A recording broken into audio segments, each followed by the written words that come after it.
What's up, guys? I hope you are doing well. I am Veer. Welcome to Study Lover. Welcome करा दिया आज आप लोगों ने। अच्छा, दूसरी बार रिकॉर्ड कर रहा हूँ इस वीडियो को।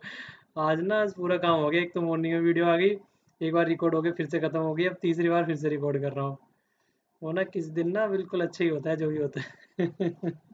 चलिए, जो होता है अच्छे के लिए होता है। हो सकता है मेरी प्रैक्टिस कराने के लिए हो रहा हो ये, कि आज अच्छे से प्रैक्टिस हो जाए, कल से फिर चीज़ें अच्छे से करने लगूँ मैं। Be positive, enjoy the life. Okay, करते रहो बस। तो देखिए, सारी चीज़ें मॉर्निंग में बता चुका हूँ मैं, क्या क्या डिस्कस करना है, तो वो सब चीज़ें फिर से डिस्कस करने का कोई मतलब नहीं बनता है। तो वो सारी चीज़ें आप वहीं पे देख लीजिएगा, ठीक है। तो फर्स्ट वाली वीडियो में क्या क्या हम लोग करना है, और अगर आपको और भी कोई सजेशन देना है वो आप लोग आज दे सकते हैं, आज शाम तक, क्योंकि मॉर्निंग से फिर मैं सारी चीज़ें इंक्लूड करके एक प्रॉपर वे में वीडियो करूँगा, और वो वीडियो लगभग एक प्रॉपर शेड्यूल में चलेगी आगे।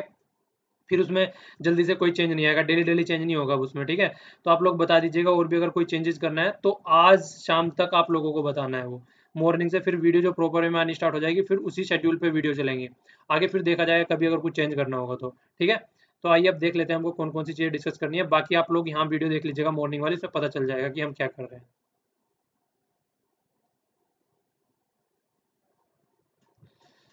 तो ये वाला फर्स्ट पेज पे न्यूज़ है, और 10 पेज पे भी न्यूज़ है। अब मुझे समझ में आ रहा है, जो टीचर हैं वो इतनी बार एक ही टॉपिक को रिपीट करते हैं, उनको कैसा लगता होगा। अब फिर से दूसरी तीसरी बार इसी चीज़ को बोल रहा हूँ तो बड़ा ओड सा लग रहा है। चलिए, ये न्यूज़ एनालिसिस का पार्ट है। फर्स्ट पेज पे और सेकंड पेज पे न्यूज़ है। तो ये क्या है, पेट्रोल और डीजल से रिलेटेड न्यूज़ है। पेट्रोल और डीजल के प्राइस जो है वो अब डे बाय डे में चेंज हुआ करेंगे। पहले क्या होता था, वो डे बाय डे में चेंज नहीं होते थे, उनको चेंज किया जाता था फर्स्ट को और 16th को एवरी मंथ। पर लेकिन अब डे बाय डे चेंज हुआ करेंगे, और ये ऐसी ही टेंडेंसी, ये ऐसी चीज़ें कहाँ पे फॉलो की जाती है, जितनी भी डेवलप्ड कंट्री है वहाँ पे सब जगह फॉलो की जाती है। इंडिया में भी इसको पायलट प्रोजेक्ट स्कीम पे बेस पे लगाया जा रहा है। कहाँ कहाँ पे लगाया जा रहा है, ये देखिए, पौंडीचेरी, विशाखापत्तनम, उदयपुर और जमशेदपुर और चंडीगढ़। तो 5 जगह इसको लगाया जा रहा है। अगर इनकी अब एक लोकेशन देखें अगर मैप में, तो लेके नीचे से साउथ से और नॉर्थ तक इनको इम्प्लीमेंट किया जाएगा, देखा जाएगा पायलट प्रोजेक्ट के बेस पे। पायलट प्रोजेक्ट का बेस का मतलब होता है कि एक एरिया में इम्प्लीमेंट करके देख लेते हैं, सारे में छोटे छोटे एरिया में। अगर वहां पे सक्सेसफुल हो जाती है तो इसका मतलब कहीं पे भी लगाएंगे तो सक्सेसफुल हो जाएगी। तो काइंड ऑफ देख लेते हैं इसको, ठीक है। तो किसके अंडर में है ये, इंडियन ऑयल, एक तो ये हो गया इंडियन ऑयल कॉर्पोरेशन, दूसरा हो गया भारत पेट्रोलियम कॉर्पोरेशन, तीसरा हो गया हिंदुस्तान पेट्रोलियम कॉर्पोरेशन। तो इनके अंडर में काम करती है, और 1 मई से इसको इम्प्लीमेंट करने की बात चल रही है, ठीक है। और देखिए क्या होता है, ये जो इसको पहले इसको डीरेगुलेट किया जा चुका है। डीरेगुलेट 2010 में पेट्रोल को किया गया था, और 2014 में डीजल को किया गया था। डीजल को लेट किया गया था, क्यों? क्योंकि जितना भी ट्रांसपोर्टेशन वाला सिस्टम होता है, जो हमारी जितने भी कम्युनिटी इधर उधर भेजी जाती है, वो सारी डीजल के बेस पे भेजी जाती है। अगर डीजल को ही हम मतलब उसको देख दाख के चीज़ें ढंग से इंप्लीमेंट करना होता है, क्योंकि अगर उसमें कुछ भी चेंजेस आते हैं तो सारी कम्युनिटी चेंज होने लगती है, और इन्फ्लेशन वाला चक्कर आने लगता है। एक तो ये बात हो गई। पूरा वो आगे डिपेंड किसके ऊपर पड़ता है, ये डॉलर के ऊपर डिपेंड करता है। देखिए, ये सारी चीज़ें डिसाइड कैसे होती है कि इंटरनेशनल वर्ल्ड लेवल पे ऑयल का प्राइस क्या रहना है, ये तो हम इंडिया की बात कर रहे हैं।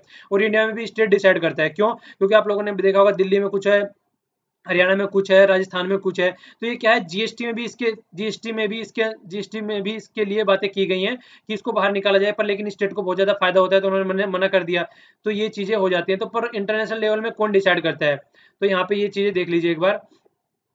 तो ये हो गया, ये सारी कौन सी है, organisation of the petroleum exporting country है ये। तो टोटल कितने हैं, 13 कंट्री है टोटल। तो सबसे बड़ी चीज आप लोगों को क्या याद रखनी है, प्रीलिम्स के पॉइंट ऑफ व्यू से बहुत इंपॉर्टेंट है, ये 13 कंट्री है, किसी के अंदर भी यहाँ पे हेडक्वार्टर नहीं है, ठीक है। जो हेडक्वार्टर है वो कहाँ पे है, वो बाहर है, वियना में, ऑस्ट्रिया में। तो वियना ऑस्ट्रिया यहाँ पे पड़ता है, तो उसमें जाके हेडक्वार्टर इन्होंने बनाया है। तो एक तो ये चीज याद रखनी है। टोटल 13 कंट्री है यहाँ पे। तो 13 कंट्री है, तो ये क्या करती हैं, आप लोगों ने देखा होगा पिछले कुछ टाइम से जो प्राइस है इसका, पेट्रोलियम का या क्रूड ऑयल का, वो बहुत ही नीचे गिरता आ रहा था, पर किसी ने भी उसको मतलब उठाने की कोशिश नहीं की इनमें से। ये क्या था, वो पहले तो ये देख लीजिए गिरा क्यों है। देखिए, यूएसए में सेल गैस आ गई, ठीक है।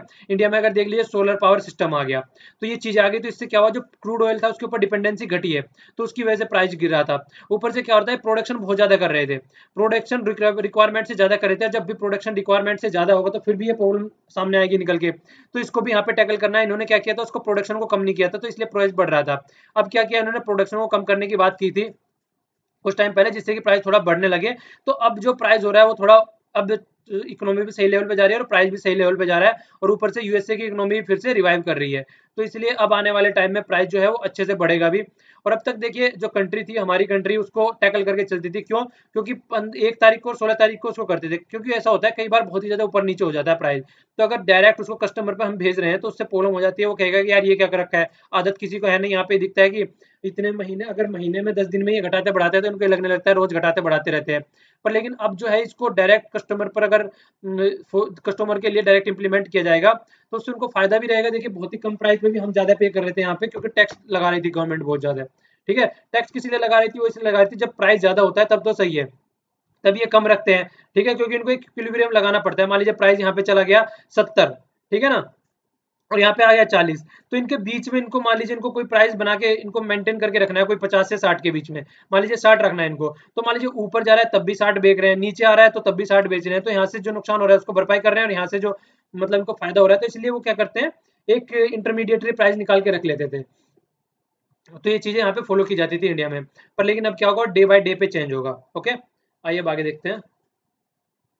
ये देखिए सोमालिया सिक्योरिटी फोर्स है, उसने क्या क्या क्लैश किया है किसके साथ में, जो पायरेट्स होते हैं, जो समुद्री लुटेरे होते हैं। आप लोगों ने सुना होगा, पायरेट्स ऑफ कैरिबियन मूवी भी देखी होगी। तो यहाँ पे क्या होता था, देखिए नॉर्मली ये गल्फ ऑफ अदान, ठीक है ना।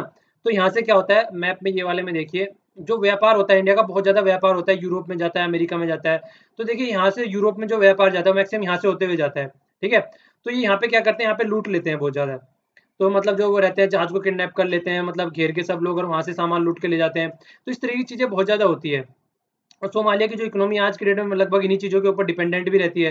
तो इसलिए वहाँ पे इंडियन को भी पकड़ लिया गया था, पर लेकिन जो वहाँ की गवर्नमेंट है उसने हेल्प की यहाँ से छुटाने में। फिर सुषमा स्वराज ने भी उनको थैंक्स बोला कि थैंक्स अ लॉट फॉर हमारे आदमियों को छुटाने के लिए। तो वही सारी चीज़ें हैं। तो काम की क्या चीज़ है, काम की ये चीज़ें, एक तो कौन सा वाला एरिया है ये हॉर्न ऑफ अफ्रीका है। कौन कौन सी कंट्री आती है, इरिटेरिया हो गया, डिजिब्यूटी हो गया, ये इथोपिया हो गया, सोमालिया हो गया। ठीक है, तो मागादीशु यहाँ की कैपिटल हो गई। और फिर हैंग हो रहा है ये मागा डर लग रहा है अब तो, अगर हैंग हो रहा है मैंने कहा फिर से ना रुक जाइए। मागादीशु यहाँ की कैपिटल हो गई, और सिलिंग यहाँ की करेंसी, ये यहाँ की करेंसी हो गई, ठीक है ना, सोमालिया की। तो यहाँ पे एक ये यहाँ पे ये पास टाइप का भी है, इसको बोलते हैं बाब अल महदाब। तो इसका नाम याद रखिएगा, ये गल्फ ऑफ अदान और रेड सी को कनेक्ट करता है। ठीक है, इसका भी कई बार पूछ लिया जाता है, प्रीलिम्स से पूछा जा चुका है पहले। तो यहाँ पे केन्या हो गया, इथोपिया हो गया, ये तो सारे और आप लोग देख ही लीजिएगा। तो ये 4 कंट्री आती है इसमें हॉर्न ऑफ अफ्रीका में। ठीक है, इसको याद रखिएगा थोड़ा। ओके, आइए अब चलते हैं आगे। अब तो आंख बंद करके लोक अदालत पढ़ा सकता हूँ सुबह से 3 बार 3 बार पढ़ा चुका हूँ। पेज 7 की न्यूज है ये। 6 लाख केसेस 1 डे में इन्होंने सोल्व करे हैं। ये क्या, नेशनल लीगल सर्विस अथॉरिटी। देखिए ये क्या है, एक अथॉरिटी बनाई गई थी, लीगल सर्विस अथॉरिटी 1987 एक्ट के तहत। कुछ देखिए बहुत से आदमी ऐसे होते हैं, बहुत ज्यादा गरीब होते हैं।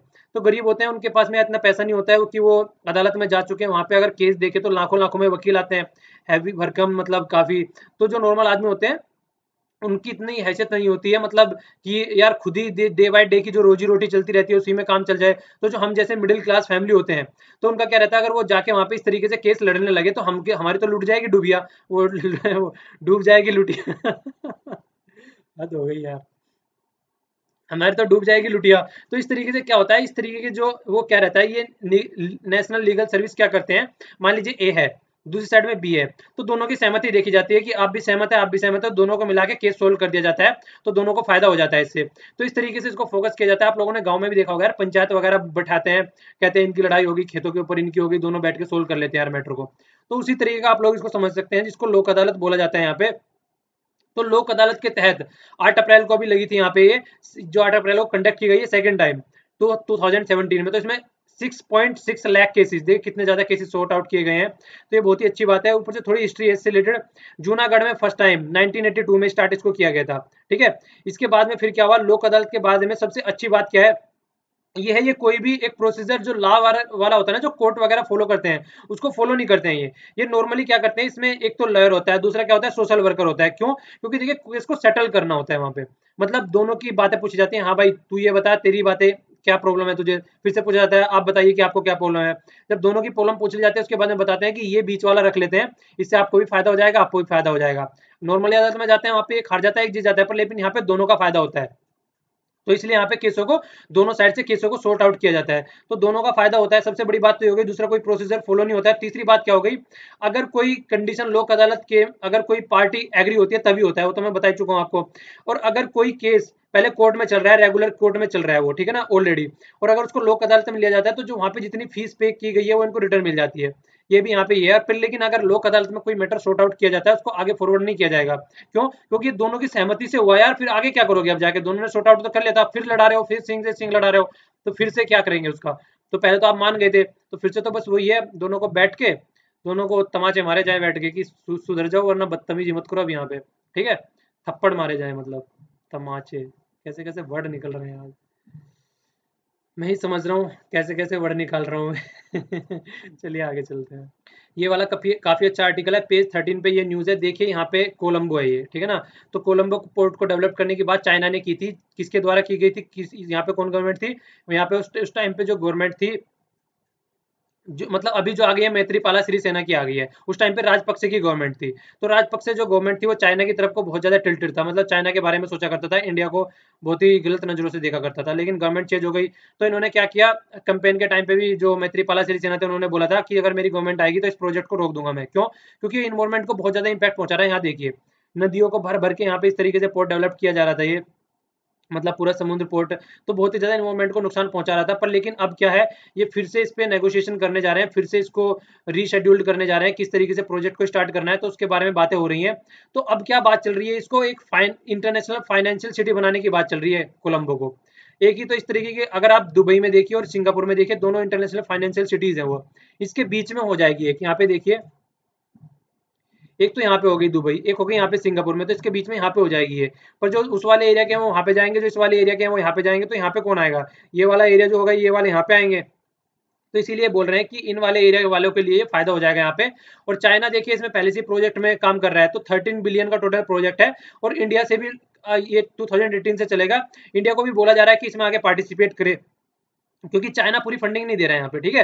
और सबसे बड़ी बात क्या है, वो बोला था कि अरब्स वाले जो है वो दुबई में जाएंगे, और जो मलेशिया और इंडोनेशिया वाले हैं वो कहाँ पे जाएंगे? सिंगापुर में जाएंगे। तो इसलिए कौन सा होगा, साउथ एशियन वाले जो आदमी है वो कहाँ जाएंगे? वो कोलंबो जाएंगे। तो इसलिए उसको डेवलप किया जा रहा है। हालांकि आगे भी न्यूज में आता रहेगा, तब और अच्छे से देख लेंगे। अभी तो ये छोटी छोटी मगर मोटी बात है, हम लोगों ने कवर कर ली। ये वाली न्यूज है फिजिकल डेफिसिट से रिलेटेड। फिजिकल डेफिसिट से रिलेटेड जब भी बात आती है वहां पे एनके सिंह पैनल का नाम आता है। ये पैनल बैठा हुआ था, FRBM एक्ट बोलते हैं इसको, बोलते हैं physical responsibility budget management act, ठीक है। चेयर किया गया है एनके सिंह के द्वारा, रिवेन्यू सेक्रेटरी है ये, मतलब इनके द्वारा चेयर किया जा रहा है। तो जिन्होंने जो रिकमेंडेशन दी है, पहले तो FRBM एक्ट क्या होता है? फिजिकल रेस्पॉन्सिबिलिटी, मतलब फिजिकल जो डेफिसिट होता है वो रेस्पॉन्सिबिलिटी है गवर्नमेंट की, किस तरीके से उसको फोकस करके चलना है, और बजट मैनेजमेंट किस तरीके से करना है। ये एक्ट जो था 2003 में पारित किया गया था। इसके ऊपर बजट, इसके ऊपर सर्वे में पूरा चैप्टर है जो अच्छे से डिस्कस किया गया है। एक सेंटर के ऊपर है, एक स्टेट के ऊपर है, दोनों की जो नीचे उसमें डिस्क्रिप्शन बॉक्स में लिंक दे दूंगा मैं, पूरा अच्छे से वहां पे आधे आधे घंटे में पूरा डिस्कस किया गया, पूरा एक्सप्लेन करके अच्छे से। पहले क्या टारगेट था, अब क्या टारगेट है, पहले वो टारगेट शिफ्ट क्यों कर दिया गया था, तो वो सारी चीजें वहां पे डिस्कस की गई है, ठीक है। तो ये देखिए, जो जीडीपी का इसने टारगेट दिया है 2.8, जो फिजिकल डेफिसिट है। फिजिकल डेफिसिट होता क्या है? फिजिकल का नाम आता है, वहां पे स्टेट आ जाता है, जहाँ पे मॉनेटरी पॉलिसी का बात आता है वहां पे कौन आता है? आरबीआई आ जाता है। तो फिजिकल डेफिसिट का मतलब क्या होता है? मान लीजिए 90 रुपए है और खर्च कर दिए 100 रुपए, 10 रुपए उधार लेके कर दिए, तो 10 रुपए का डेफिसिट हो गया। तो ये मोटा मोटा बता दिया मैंने आप लोगों को। तो यहाँ पे 2020-21 तक ये टारगेट रखना है, मतलब 2.8, 2000, ये यहाँ पे मतलब 2.6, फिर इसके आगे फिर सब्सिक्वेंट ईयर में इस तरीके से 22-23 में रखना है 2.5। तो इस तरीके से घटा के चल रहे हैं। देखिए नॉर्मली क्या है, जो हमारा अभी का टारगेट है वो 3.2 है 17-18 के लिए, और 3 के परसेंट है लगभग नेक्स्ट वाले ईयर के लिए। तो ये वाला तो अभी का टारगेट हो गया। तो 2003 में जी FRBM एक्ट आया था, उस टाइम पे चीजों को सेटल करने के लिए कि जो डेफिसिट है उसको ढंग से टैकल किया जाए, तो उस टाइम का टारगेट था 2008 में कि 3% ऑफ द फिजिकल डेफिसिट लेके आना है। पर लेकिन 18 में भी आजकल हम 3% लेके बैठे हैं। तो 10 साल बाद भी जहां पे थे वहीं पे खड़े हुए हैं। तो रीजन क्या था, थोड़ा सा बता देता हूँ। आप 2008 में आप लोगों ने देखा होगा रिसेशन आ गया था, तो रिसेशन की वजह से क्या हुआ था, जो बीटेक भी कर रहे थे बहुत सारों को जॉब नहीं मिली थी उस टाइम पे, तो वो प्रॉब्लम चल रही थी। तो उस टाइम की चीजों को टैकल आउट करने के लिए यहाँ पे चीजें देखी गई थी, किस तरीके से इसको सेटल डाउन किया जाए। तो उस टाइम पे फिर इसको क्या किया गया था, शिफ्ट कर दिया गया था। तो तब से बाद में फिर यही सब चीजें चलती रही, कहीं कुछ हो रहा है कहीं कुछ हो रहा है। तो इंटरनेशनल की वजह से, और फिर हमारे जो एग्रीकल्चर में मानसून की वजह से वहाँ पे भी प्रॉब्लम रही थोड़ी।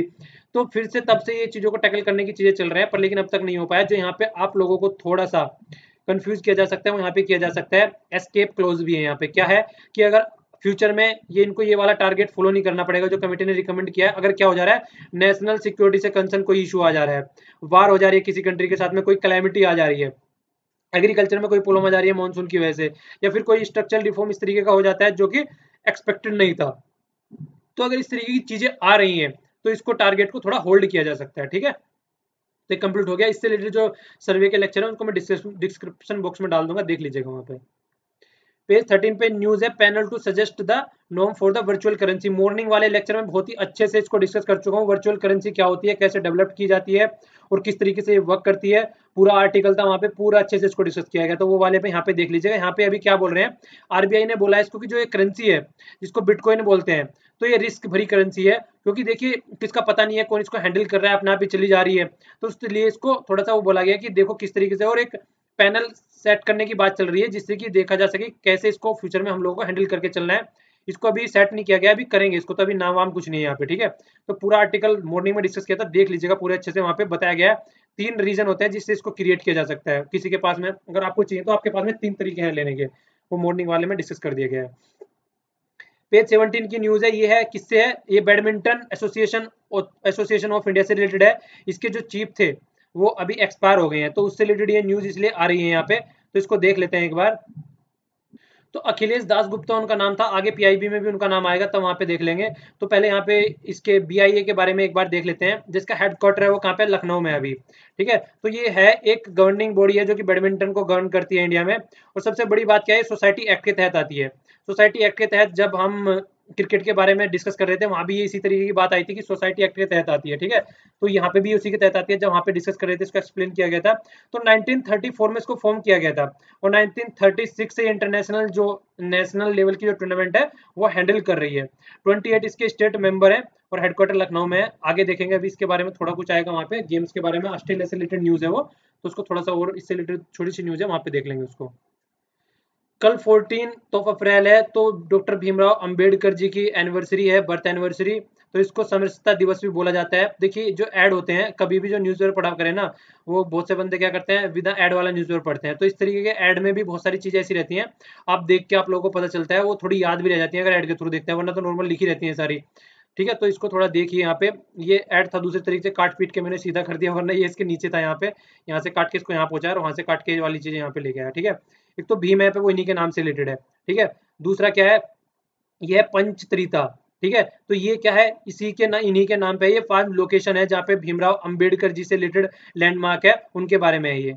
तो ये सारे काम किए जा रहे हैं। ठीक है, एक तो ये इनकी आइडियोलॉजी को लर्निंग करने के लिए किया जाएगा। 125th birth anniversary UN nation ने सेलिब्रेट की थी। ठीक है, तो न्यू इंस्टीट्यूशन इनके नाम पे बनाया जाएगा। ठीक है, तो ये वाले इंस्टीट्यूशन हो गए जो इनके नाम पे बनाए जाएंगे। कॉन्स्टिट्यूशनल डे 2015 से ही हमने स्टार्ट किया है, 26 नवंबर को, ये भी याद रखना है आप लोगों को। रेलवे स्टेशन मोहा के रहने वाले थे मध्य प्रदेश के, तो वहां से रिलेटेड है, तो इस पे इनका नाम हो गया। पोस्टल स्टैंप 10 रुपए का और 125 रुपीज का इनके नाम पे, 125 तो जो बर्थ एनिवर्सरी थी। और इनके नाम की चेयर भी सेंट्रल यूनिवर्सिटी में लगाई जाएगी, जिससे कि इनके आइडियोलॉजी को आगे बढ़ाया जा सके। तो ये देखिए कितनी इंपॉर्टेंट न्यूज है, इसी में से क्वेश्चन आ सकता है आराम से कोई भी करके। ये वाला बहुत ही इंपॉर्टेंट न्यूज है, पीआईबी की यहाँ पे क्या बोला गया, पोर्टेबल किट बना रहे हैं, जिससे क्या कहेगा, वाटर कंटेमिनेशन जो होता है उसको चेक किया जाएगा। ठीक है, तो ये क्या है, national centre for composition of characterisation of material, तो इसके द्वारा है, ये केमिस्ट्री ग्रुप है, कहाँ पे, बार्क में। ये क्या है, ये है भाभा एटॉमिक सेंटर, तो यहाँ पे लोकेटेड कहाँ पे, ये हैदराबाद में। तो यहाँ पे ये बनाया जा रहा है, इससे क्या होगा, जो 500 से 50 के बीच में जो क्रोमियम है, ये होता है हेक्सा क्रोमियम, मतलब हेक्सावेलेंट क्रोमियम 6। ठीक है, तो ये क्या होता है, मतलब बिटवीन 500 से और 5 से 500 के बीच में। ठीक है, तो ये नैनोग्राम जो होता है, इनको इतने मिलीलीटर में पाया जाता है, पार्ट्स पर बिलियन में काउंट किया जाता है, तो 5 मिनट में पता चल जाएगा कि इतना कितना कंटेमिनेटेड है। ज्यादा फोकस नहीं देना है जो बोल रहा हूँ यहाँ पे, बस ये चीजें देखेगा कि ये किट बनाई गई है, किसके द्वारा बनाई गई है, और जो रेंज है वो ये है। ठीक है, आगे क्या है, देखिए दो तरीके से पाया जाता है इन्वायरमेंट में। एक तो होता है ट्राइवेलेंट, ठीक है, क्रोमियम 3 बोलते हैं इसको। एक होता है हेक्सावेलेंट, इसको बोलते हैं क्रोमियम 6। ठीक है, तो ये क्या होता है, ये वाला तो इंपॉर्टेंट होता है, ग्लूकोज वगैरह, लिपिड वगैरह इसमें मेटाबॉलिज्म रहते हैं, तो इंपॉर्टेंट होता है हमारे लिए। पर लेकिन ये जो ये वाला होता है, ये वाला ये वाला अकॉर्डिंग टू जो कंसीडर किया गया, टॉक्सी माना गया है। इंटरनेशनल एजेंसी फॉर रिसर्च ने भी, जो WHO है, उसने भी इसको कैंसर के लिए बोला गया है कि इससे कैंसर होता है, classified as a agent for the carcinogenic, मतलब कैंसर होता है इससे आदमियों में। तो ये बहुत ही गलत है, तो इसको टैकल आउट करना है। तो अगर देखा जाए इंडियन स्टैंडर्ड के हिसाब से देखा जाए, जो इंडियन स्टैंडर्ड है तो इसके हिसाब से अगर देखा जाए इसको, तो हमारे यहाँ पे इसकी जो मात्रा होती है वो परमिशेबल है कितनी, ये 500 बोल रहा हूँ, 50 तक यहाँ पे परमिशेबल है, ठीक है। तो अब लेकिन दूसरी कंट्री में यूएसए में अगर देखा जाए तो वो 10 ये यहाँ तक ओनली 10 तक है यहाँ पे ये। तो इनके बीच में जो बात चल रही है अभी, मतलब यहाँ पे कितनी होगी, ये तो 50 तक है, मतलब नैनोग्राम पर मिलीलीटर है, ठीक है। तो ये क्या हो गया, 10 तक है नैनोग्राम पर मिलीलीटर। तो इनके दोनों के बीच का जो स्टैंडर्ड है वो ये किट आराम से सेटल डाउन कर देगी, कि दोनों के बीच की चीजें वो बता देगी, मतलब दोनों को फाइंड आउट कर सकते हैं कितने में कितना है। तो ये चीज डेवलप की गई है, याद रखिए किसके द्वारा डेवलप की गई है, भाभा के द्वारा, और कौन कौन सी रेंज है और नेचुरल में ये पाया जाता है, तो अच्छा टॉपिक बन जाता है। देखिए ये वाली न्यूज़ है, सेटिंग अप हैवी इंडस्ट्रीज इन न्यूली फॉर्म्ड स्टेट। पहले तो आप लोगों को यही देखना है कि जो इंडस्ट्रीज होती है वो स्टेट का सब्जेक्ट है। जो 3 लिस्ट होती है, सेंटर, स्टेट और कंकरेंट जो लिस्ट होती है, उनमें स्टेट में आता है ये, ठीक है ना। स्टेट का सब्जेक्ट है, आप लोगों ने देखा होगा वेस्ट बंगाल से जो मारुति वाला प्लांट था वो कहाँ पे पहुंच गया था, यहाँ पे क्या बोलते हैं, गुजरात में पहुंच गया था, ठीक है। तो इस तरीके से स्टेट का सब्जेक्ट आ जाता है। और देखिए सबसे बात क्या बोली जा रही है, इंडस्ट्री जो होती है यहाँ पे सबसे पहले क्या देखते हैं, जहाँ पे इंडस्ट्रीज को फायदा होता है वो वहां पे जाके लगाएंगे, ऐसा थोड़ा ना कहीं पे भी जाके लगा लेंगे, ठीक है। बोल क्या रहे हैं कि हमारे पास में कोई भी सेंट्रलाइज डेटा नहीं है क्योंकि स्टेट के अंडर में आता है। तो जो डिपार्टमेंट होता है जो मेंटेन करता है वो है डिपार्टमेंट हैवी इंडस्ट्री, डीएचआई। आप लोगों को बताना है किस मिनिस्ट्री के अंडर में ये आता है, ठीक है। तो ये वाला आपको बताया, तो डीएचआई जो है उसने उसने भी बता दिया है कि एक तरीके से इनके पास में सारी चीजें अवेलेबल नहीं है, क्योंकि इनके कंट्रोल में कोई चीजें ही नहीं है, तो इसलिए इनके पास में सारी चीजें अवेलेबल नहीं होती है नॉर्मली। तो आगे भी यही बोला गया कि जो भी अगर कोई यहाँ पे आके अपना कोई प्लांट लगा रहा है तो वो कमर्शियल कंसिडरेशन पे लगाएगा जहाँ उसको फायदा हो रहा है। हालांकि देखिए जो सेंट्रल गवर्नमेंट है वो इंसेंटिव देती है इनको, डायरेक्ट इनडायरेक्ट टैक्स में भी छूट देती है, जिस तरीके से ये आके सेटल डाउन कर सके चीज़ों को। पर लेकिन जो इनके रिलेटेड डाटा है वो यहाँ पे इकट्ठा नहीं किया जाता है। और फर्दर जो डिपार्टमेंट ऑफ इंडस्ट्रियल पॉलिसी है under the ministry of commerce, ठीक है, has also note report any such data, मतलब ये डेटा कहीं पे रखा ही नहीं जाता। तो इसी के लिए जो बताई यहाँ पे चीजें डिस्कस की गई है कि उस डेटा को रखो यार, उससे चीजें पता चलेंगी, तभी तो चीजें पता चलेंगी कहाँ पे कितना डेवलपमेंट हो रहा है। तो उसी के लिए यहाँ पे सजेशन दिए गए हैं। तो आगे भी इसी से रिलेटेड न्यूज़ है। देखिए अगर इस तरीके का डेटा मिल जाता है तो आराम से लोगों को पता चल जाएगा कहाँ पे इन्वेस्ट करना है, कितनी कितनी चीज़ें हैं, कहाँ पे क्या क्या फैसिलिटीज प्रोवाइड कराई जा रही है। तो इसलिए बोल रहे हैं कि, और सबसे वो भी रहेगा कि कहाँ पे इनोवेशन करना है, इनको क्या क्या इनिशिएटिव लेते हैं। बहुत सारे वैसे गवर्नमेंट ने लिए भी हैं, तो वो चीज़ें भी की जाएगी। पर लेकिन जो डेटा होगा उसी के बेस पे तो काम किया जाता है। अगर डेटा ही नहीं होगा तो काम कैसे करेंगे। तो 98 पॉइंट एक्शन प्रोग्राम की बात कर रहे हैं यहाँ पे। इस प्रोग्राम की बात कर रहे हैं कि इम्प्रूव द रेगुलेटरी फ्रेमवर्क, ये चलाया गया था सेंटर के द्वारा। तो लॉन्च किया गया था 2014 में। फिर ये क्या करता है, ये assessment for the state implementation of the business reform, उसको चेक करने के लिए बनाया गया था कि बिजनेस रिफॉर्म को इंप्लीमेंट कैसे करना है और कैसे चेकआउट करना है। उसके बाद में 340 पॉइंट बिजनेस रिफॉर्म लाया गया। ये भी स्टेट और यूनिवर्सिटी को बताया गया कि 2015 और 16 में आया कि चीजों को सेटल डाउन करके चलो, ठीक है। तो दो आए हैं, ये 98 पॉइंट एक्शन प्लान और 340, ये दोनों रिफॉर्म आए हैं। तो दोनों को आप लोग याद रखिएगा, ये किससे रिलेटेड है कि डेटा वगैरह अवेलेबल करना है और किस तरीके से इंप्लीमेंट करना है इंडस्ट्रीज को, तो उससे रिलेटेड ये पूरी कहानी है। इसके तहत ही रिकमेंडेशन दी गई है कि सब अपना जो ऑनलाइन सिंगल विंडो होती है वो सेटल डाउन करो, जो भी एप्लीकेशन कोई आता है, जिससे कि करप्शन वगैरह ना हो सके। मॉर्निंग में भी हमने कुछ इससे रिलेटेड चीजें डिस्कस की थी। ओके, ये वाली न्यू कैटरिंग पॉलिसी रेलवे से रिलेटेड है। अब तक जो रेलवे की जो कैटरिंग फैसिलिटीज है, ठीक है, जिसको हम बोलते हैं आईआरसीटीसी, तो जो उसकी कैटरिंग फैसिलिटी है वो जो अब तक जब तक हैंडल की जाती थी वो प्राइवेट के द्वारा हैंडल की जाती थी। पर लेकिन अब जो प्राइवेट के द्वारा हैंडल करने के बाद भी वहाँ पे जो इंप्रूवमेंट नहीं हुआ, पर अब इन्होंने वो जो अपने हाथ में ले लिए। तो क्वालिटी जो फूड रहनी है और पैसेंजर को जो भी प्रॉब्लम होनी है उनको सबको सेटल डाउन किया जाएगा। फीचर्स क्या है इसके, कैटरिंग सर्विस को मैनेज करना है, ठीक है ना। ऑल मोबाइल यूनिट जो भी इनके पास में रहती है सारी चीज़ों को मैनेज करके चलना है। फर्स्ट तो ये, सेकंड क्या है, देखिए सारी चीज़ें यहाँ पे प्रॉपर दी गई है, किचन किस तरीके से रखना है वही सारी चीज़ें दे रखी हैं यहाँ पे। आगे क्या है कि देखिए जो सर्विस प्रोवाइड करानी है, हॉस्पिटलिटी इंडस्ट्री सर्विस या फूड सर्विस ट्रेन में अच्छे से प्रोवाइड करानी है। आगे फिर क्या कह रहा है यहाँ पे, इशूज लाइसेंस जो प्रोवाइड कराए जाते हैं कैटरिंग के लिए, वही प्राइवेट को तो नहीं प्रोवाइड कराए जाएंगे, अपने अंदर चीज़ें रखेंगे। पर लेकिन जो 33% जो कोटा दिया गया है वो यहाँ पे वुमेन को दिया गया है, ठीक है, माइनर कैटरिंग फैसिलिटी प्रोवाइड कराने के लिए। तो ये भी कुछ इस चीज़ें हैं। और जो बेस किचन की क्वालिटी है उस पर भी फोकस किया जाएगा, अकाउंटेबल किया जाएगा, ऐसे नहीं है कोई भी कुछ भी कर सकता है। तो ये कैटरिंग पॉलिसी के तहत आया है। आप लोगों को याद बस ये रखना है, अब जो जब से देखिए नॉर्मल बजट के साथ में अपना रियल बजट ऐड हो गया है, तो उसके बाद में कैटरिंग पॉलिसी आई, इन्होंने सोचा कि अब इसको अपने आप ही रखते हैं, क्योंकि कमाई भी अच्छी खासी होती है और ऊपर से ये अपने खुद की चीजें खुद देखेंगे ना। सामने वाले को तो पैसा देके ठेका देके छोड़ देते हैं, और वो किस तरीके की फैसिलिटी प्रोवाइड कराता है, जो रेलवे में ट्रेवल करते हैं वो सब जानते होंगे। तो इसलिए वो सारी चीजें देखते हुए बहुत सारी जो कंसर्न रहते थे उनको सॉर्ट आउट किया जाएगा यहाँ पे। पॉलिसी के अंदर ये भी इंपॉर्टेंट चीज हो जाती है थोड़ी सी, वेस्ट मैनेजमेंट जो भी रेलवे के थ्रू होता है उसको कैसे सेटल डाउन किया जाता है। तो सबसे पहले तो आप लोगों को यही याद रखना है कि जो म्युनिसिपल कॉर्पोरेशन होती है और नगर पालिका, वो अपने अपने एरिया में इसको सेटल डाउन करती है। ठीक है, municipal solid waste railway station वाले एरिया में, जो कि उस एरिया में स्टेशन है। डिस्पोज करते हैं, कैटरिंग जो सर्विस होती है वो भी उस वाले एरिया में होती है। बायोडिग्रेडेबल और नॉन डिग्रेडेबल को सेग्रेट किया जाता है। ठीक है, और जो हैजार्ड्स मटेरियल होते हैं उनको अलग, बैटरीज वगैरह ई वेस्ट होता है उसको साइड में किया जाता है। और provision of the burning of the waste को प्रोहिबिट किया जाता है। तो ये भी पॉइंट है, ये यहाँ पे नहीं, आप कहीं पे भी इनको यूज कर सकते हैं, जर्नल पॉइंट है थोड़े से, पर लेकिन ये वाला पॉइंट जो है म्युनिसिपल कॉर्पोरेशन जिस एरिया में स्टेशन है, ये वाला आप लोगों को याद रखना है, ये थोड़ा कंफ्यूज कर सकता है और इम्पोर्टेंट भी है थोड़ा। ठीक है, इसी के साथ साथ रेल डेवलपमेंट अथॉरिटी के भी ये इसमें इशू आ जाता है। उसका एम एंड ऑब्जेक्टिव क्या था, देखिए वही था कि एक तो प्रॉपर एम टिकट जो होता है उसका प्राइस बढ़ाने की जब भी बात आती है तो वहाँ पे इशू आने लगते हैं बहुत सारे, कि नहीं बढ़ाना है, ये बढ़ाना है, मतलब वही है, वोटिंग के चक्कर में वो सारी चीजें करते रहते हैं। तो किस तरीके से सर्विस को हैंडल करके चलना है वो सारी चीजें यहाँ पे बताई गई है। ठीक है ना, सर्विस किस तरीके से हैंडल करना है, नॉन फेयर जो रिवेन्यू होता है वो किस तरीके से टैकल करना है, सर्विस ऑप्टिमाइजेशन, इफिशियंसी देखनी है सारी, मार्केट में किस तरीके से डेवलपमेंट करना है, पॉजिटिव इन्वॉल्वमेंट प्रोवाइड कराना है इन्वेस्टमेंट के लिए। तो वही सारी चीज़ें हैं, मैंने डाल दिया है, आप लोग थोड़ा देख लीजिएगा इसको। ऐसी कुछ नहीं है चीज़ें कि आप लोगों की समझ में नहीं आएंगी, बस यही है सारी चीज़ें। बस ये पहले भी न्यूज़पेपर में 2-3 बार बता चुका हूँ जो एडिटोरियल डिस्कशन में आया था। आप लोगों को याद रखना है, इस अथॉरिटी को सेट करने की बात चल रही है। तो नॉर्मली यही है, इंडिपेंडेंट रहेगी टीम, इंडिपेंडेंट डिसीजन लेगी, सबसे बड़ी बात है रिकमेंडेटरी है ये। ठीक है, बाइंडिंग नहीं होगा इसका डिसीजन। तो फिर वही बात आ जाती है घूम फिर के, बाइंडिंग आप लोगों ने बनाया नहीं है तो फिर क्या बात रहेगी। ओके, तो वही चीज़ें यहाँ पे डेडी गई है, जो डेडिकेटेड फ्लाइट कॉरिडोर होते हैं वहाँ पे किस तरीके से काम करना है, कोई डिस्क्रिमिनेशन नहीं किया जाएगा, स्टैंडर्ड सर्विस इंटरनेशनल नॉर्म के हिसाब से काम किया जाएगा, ह्यूमन रिसोर्स डेवलपमेंट पे वर्क किया जाएगा। तो वही सारी चीज़ें हैं, आप लोगों को देख लेनी है। ओके, उफ, ये वाला थोड़ा इंपॉर्टेंट हो जाता है। यहाँ पे देखिए क्या बात कर रहा है, ये कमेटी है, किससे कमेटी सेट की गई थी, उसने अपनी जो रिपोर्ट सबमिट कर दी है उमा भारती को।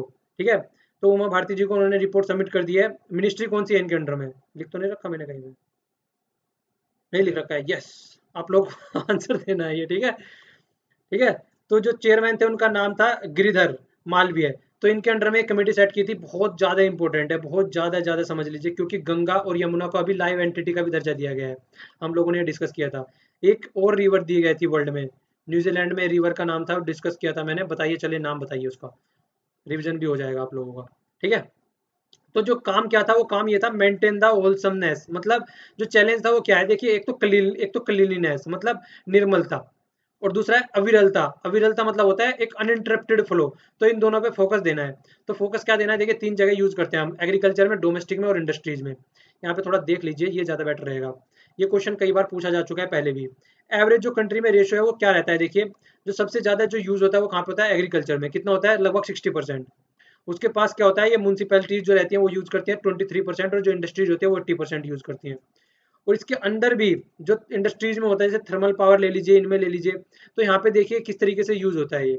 इंजीनियरिंग में इतना होता है, पल्प्स और पेपर इंडस्ट्रीज में इतना होता है, टेक्सटाइल में इतना होता है, ये इतना तो यहाँ पे भी चीजें दे रखी है। ये होता है थर्मल पावर प्लांट में इतना सारा होता है, सबसे ज्यादा यहाँ पे होता है। इसके ऊपर भी आपका एक क्वेश्चन बन सकता है, यहाँ पे भी एक क्वेश्चन बन सकता है। इंडिया और यूएसए का यहाँ पे कंपेयर, मतलब 3-4 कंट्री का, यूएसए, यूके, इंडिया और चाइना कंपेयर किया गया है। सबका अलग अलग मिलेगा। यहाँ पे देखिए एग्रीकल्चर में कितना कम होता है, इंडिया में एग्रीकल्चर में कितना ज़्यादा होता है। और इस यहाँ पे भी एग्रीकल्चर में थोड़ा पहले नंबर पे इंडिया में होता है, दूसरे नंबर पे चाइना में होता है, तीसरे नंबर पे यहाँ पे देखिए। और यहाँ तो एग्रीकल्चर के नामो निशान ही है, एग्रीकल्चर काम खत्म हो गया। यहाँ सबसे ज़्यादा इंडस्ट्रीज है, तो यहाँ पे इंडस्ट्रीज में सबसे ज़्यादा होता है, म्यूनसिपैलिटीज में दूसरे नंबर पे होता है। ठीक है, चाइना में सबसे ज़्यादा कहाँ पे होता है, ये देखिए चाइना में इंडस्ट्रीज में होता है दूसरे नंबर पे, और जो म्यूनसिपैलिटीज होती है वहाँ पे कम होता है। और यहाँ पे क्या होता है, सबसे ज़्यादा इंडस्ट्रीज में होता है यहाँ भी। तो यहाँ पे फिर भी एग्रीकल्चर भी है यूएसए, इसीलिए देखिए बैलेंस सबसे ज़्यादा यूएसए में सबसे अच्छा। ठीक है, तो ये चीज़ें हो गई। और ये fourth water Indian expo, Indian 2017 expo, clean water for the sustainable future, इसकी थीम रहेगी यहाँ पे। ये प्रगति मैदान में 10 से 12 मई को हेल्ड होगा, याद रखना है, cleanly water for sustainable development. Okay, तो ये तो 3 चीजें हो गई। इसके अलावा क्या है, देखिए जो प्रेशर था इनके ऊपर, एक तो ये भी बात है, रिलीजियस फेथ है, हिस्टोरिकल भी उसकी इंपॉर्टेंस है, सोशल बिलीफ भी है, तो इसीलिए भी उसको ढंग से देख के चलना है। तो जो कमेटी सेट की गई थी वो बहुत ही सारी चीजें उसको देखनी थी। और सबसे बड़ी जो प्रॉब्लम आ रही है, अवेलेबिलिटी ऑफ वाटर, जो कि घटता ही जा रहा है, तो किस तरीके से उसको बढ़ाया जाए, क्लाइमेट चेंज का किस तरीके से इम्पैक्ट पड़ रहा है, तो वो सारी चीजें इन्होंने, कमेटी का नाम याद रखना है, जीएम गिरिधर मालवीय। ठीक है, ओके, आगे चलते हैं। ये कैब सेफ्टी के मेजर से रिलेटेड है, जो वुमेन, उसके लिए रिकमेंडेशन दी गई थी, ये क्या है, women child and development ministry. कौन है इसकी जो मिनिस्टर है वह उमा भारती है। फिर से सोचो, मेनका गांधी है, उमा भारती अभी गंगा जी वाली के थे। चीज़ों में मिक्स नहीं करना है, चीज़ों को अलग अलग रखना है, ठीक है। तो यहाँ पे कौन है, मेनका गांधी जी है ये। तो ये तो यहाँ पे हो गया। दूसरी यहाँ पे कौन सी मिनिस्ट्री है, रोड एंड डेवलपमेंट की बात दे रहे हैं, वो पे कौन है, आ रहा है कुछ याद, नितिन गडकरी जी है। तो ये दोनों मिनिस्ट्री आपस में मिलकर काम कर रही हैं, एक तो रोड सेफ्टी के लिए और दूसरा क्या करना है, टैक्सी की जो पॉलिसी गाइडलाइन दी गई है। जो जो जो women child and development ministry है, उन्होंने जो नई टैक्सी पॉलिसी आई है उसकी गाइडलाइन को बोला गया है। और मेनका गांधी जी ने नितिन गडकरी जी को थैंक्स भी बोला है इसके लिए कि हमारी जो रिकमेंडेशन हमने दी थी उनको एक्सेप्ट करने के लिए थैंक्स। और ये लॉन्च किया गया था हेल्प मी, WCD। तो ये वुमेन चाइल्ड डेवलपमेंट मिनिस्ट्री, तो ये कंपेन भी इन्होंने चला रखा है। तो यहाँ पे देखिए क्या गया है, एक तो मैंडेटरी कर दिया गया है जीपीएस लगाना, ठीक है ना। जीपीएस डिवाइस वहाँ पे लगी होनी चाहिए जैसे पता चल सके लोकेशन क्या है। और सेंट्रल लॉकिंग सिस्टम जो है उसको सेफ्टी के लिए जो लगाते हैं टैक्सी में, नोट अलाउड किया गया है। ये इस तरीके का होता है सेंट्रल लॉकिंग सिस्टम, जो टो टो करते हैं ना, दबा देते हैं लॉक लगाने के लिए, ठीक है। ड्राइवर आइडेंटिफिकेशन और फोटो वगैरह जो होना चाहिए वो डिस्प्ले होना चाहिए प्रॉपर वे में, जिससे कि सबको दिख सके। और आगे क्या बोल रहे हैं देखिए, वॉयलेशन जो होता है, अगर कोई भी टैक्सी ड्राइवर है अगर वॉयलेशन करता हुआ पकड़ा जाता है तो उसके स्ट्रिक्टली डील करना है उसके साथ में, ठीक है। आगे क्या है, जो शेयरिंग सीट वाला सब्जेक्ट होता है, ये विलिंगनेस ऑफ द पैसेंजर के बेस पे देखी जाएगा, ठीक है। तो ये सारी जो रिकमेंडेशन दी गई थी ये सारी इंक्लूड कर ली गई है, रेगुलेटरी ढंग से करनी है, तो वो दो मिनिस्ट्री का यहाँ पे नाम आ गया। तो दोनों ने मिलकर काम किया है इसके अंडर में, जिससे कि चीजें सेटल डाउन की जा सके। इंपॉर्टेंट आर्टिकल है, यूज किया जा सकता है लिखने में, दोनों मिनिस्ट्री ने मिलकर काम किया है, ओके। यहाँ पे मैं बात कर रहा था, ये है यहाँ पे जो अभी एक्सपायर हो गए हैं बैडमिंटन एसोसिएशन के प्रेसिडेंट अखिलेश दास गुप्ता, ठीक है। इंडिया और ऑस्ट्रेलिया ने लॉन्च किया पार्टनरशिप स्पोर्ट में। तो जो इंडिया के जो minister of the youth affair sport है वो है विजय गोयल जी, ठीक है। टर्नबुल आए हुए थे यहाँ पे, मैकलम टर्नबुल जो ऑस्ट्रेलिया के प्रेसिडेंट है। सचिन तेंदुलकर की प्रेजेंस में सारे काम हुए हैं। तो दोनों ने कोऑपरेशन दिखाया 4 एरिया में, एथलीट को कोच करना है, ट्रेन करना है, स्पोर्ट में साइंस का जिस तरीके से यूज होना है सबको बताना है जिससे उसका फायदा उठाया जा सके, स्पोर्ट गवर्नेंस इंटीग्रिटी रखनी है, ग्रास रूट पे पार्टिसिपेशन, मतलब एक तरीके से विलेज के लेवल पे। इसके लिए कंपेन भी चलाया गया था, खेलो इंडिया, याद रखना है, बहुत ही इंपॉर्टेंट है। तो जो ग्रास रूट लेवल पे क्या करना है, स्पोर्टिंग जो कल्चर है उसको इंप्लीमेंट करना है। और ये भी बात की गई थी कंपलसरी सब्जेक्ट बना दो स्कूल में, इसके तहत ये भी चीज़ें बोली गई थी, तो ये भी इंपॉर्टेंट हो जाता है भैया, तो याद रखिएगा इसको। ये जून की न्यूज़ है, ठीक है ना। तो ये थोड़ा रिवीजन की एक न्यूज़ डाली है, आज एक ही डाली है, कल से चीज़ें ढंग से करूंगा, देख लो यार। आज थोड़ी टाइट टाइट हो गई चीज़ें यार। तो 30, मतलब लगभग 300 लैंग्वेज है जो जब से इंडिया इंडिपेंडेंस हुआ है वो एक्सटेंड में पहुंच चुकी हैं। तो ये लैंग्वेज है, ये निहाली करके लैंग्वेज है, तो ये भी एक्सटेंड होने जा रही है। तो इसके बारे में बोला गया, यूनेस्को ने बोला था कि 197 जो लैंग्वेज है इंडिया में वो क्या हो चुके हैं, इंडेंजर पहुंच चुके हैं। और 42 जो है वो क्लासिफाइड की गई है क्रिटिकली इंडेंजर्ड। निहाली लैंग्वेज भी उनमें से एक है, ठीक है। तो इसके बाद में बोला जा रहा है अब अबाउट निहाली, तो ये प्री आर्यन के टाइम की है, जब से आर्यन भी नहीं पे आया, जब यूज की जाती थी। और जो खासकर यूज की जाती है महाराष्ट्र में और मध्य प्रदेश वाले बॉर्डर एरिया में यूज की जाती है। एरिया आप लोगों को याद रखना है, ठीक है। तो आइसोलेट हो चुकी है और आज की डेट में खत्म होती जा रही है। देखिए कोई भी आदमी आज की डेट में बाहर जाता है काम धंधा करने के लिए, तो वहाँ पे क्या होता है, नॉर्मल शहर में रहता है, थोड़ी ढंग की लैंग्वेज सीखनी पड़ती है, अगर वो लैंग्वेज नहीं सीखेगा तो काम धंधा नहीं मिलेगा। लोकल वाले एरिया में रहेगा तो वहाँ पे पेट पूजा नहीं हो पाएगी। तो इसलिए ये चीज़ें चेंज हो रही हैं, तो इसलिए एक्सटेंट होती जा रही है। तो नाम याद रखना है, निहाली लैंग्वेज, ओके। 4 क्वेश्चन तो मॉर्निंग में दी थी, स्टेटिक्स पोर्शन के हो जाएंगे, करंट अफेयर से अलग है ये। एक तो ये वाला क्वेश्चन हो गया, देख लीजिए इसको, पॉज करके वीडियो को देख लीजिएगा। दूसरा ये वाला हो गया, ठीक है ना, पॉज करके वीडियो को देखिएगा। तीसरा ये वाला हो गया और चौथा ये वाला हो गया। इनके आप लोगों को आंसर देने हैं और बताना है, कल इनका डिस्कस भी करूंगा इनको और इनका आंसर भी दूंगा। देखिए आप लोगों को बताना है कि ये इसी तरीके से चलना है या फिर इसमें कोई चेंज आप लोगों को चाहिए। अगर आप लोग चाहते हैं कि क्वेश्चन एक ही वीडियो में रहे, काइंड ऑफ चीज़ें, मतलब कुछ भी सजेशन अगर आप देना चाहते हैं कि मतलब दोनों में ना डाल के एक ही में डाल दूं, अगर क्वेश्चन दोनों वीडियो में ना डाल के वहाँ पे ओनली एनालिसिस वाला पार्ट रखूं, ऐसा भी आप लोग अगर कोई भी सजेशन आप लोग दे सकते हैं। आज शाम तक आप लोग सब सजेशन दे दीजिए जिससे कल से चीज़ें प्रॉपर वे में इंप्लीमेंट हो जाए। ये आप लोगों से रिक्वेस्ट है, ओके। तो आज के लिए इतना ही, और जो भी आप लोगों को लिखना है नीचे कमेंट बॉक्स में लिख दीजिएगा यार, ठीक है। आज के लिए इतना ही, थैंक्स लॉट फॉर लिसनिंग, जय हिंद।